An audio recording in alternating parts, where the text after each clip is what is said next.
মসজিদে যতক্ষণ বসা থাকে এক ফেরেশতা ডাইনে বৈশা চোখের পানি জড়াইতে থাকে, আল্লাহুম্মা গফিরলা, আল্লাহ আরে মাফ করে দেন না। আল্লাহ বলে তোরা তো আইলো গেল কি, আপনার ঘরেই তো বের হইছে, আমাকে জিজ্ঞাসা করেন কেন তোর দিলে এত ব্যথা কেন?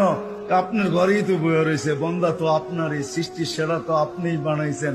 ও যদিও না কান্দে তো আমি ওর পক্ষ হয়ে একটু কান্দতেছি, অসুবিধা কি? আরেকজন বলে আল্লাহুম্মা আরহাম আলাইহি, আল্লাহর উপরে দয়া করেন না।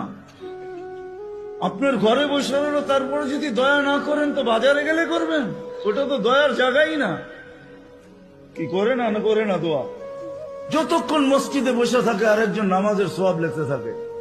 আল্লাহ বলে ঘুমায় তো রইল, তুই নামাজের সওয়াব লেখোস না কেন? ঘুমাইলো তো আপনার বাড়িতেই ঘুমাইছে, আর কোথায় ঘুমাইছে? সওয়াব লিখবো না তো লিখবো না কেন? এটাও ফেরেশতা চালায়।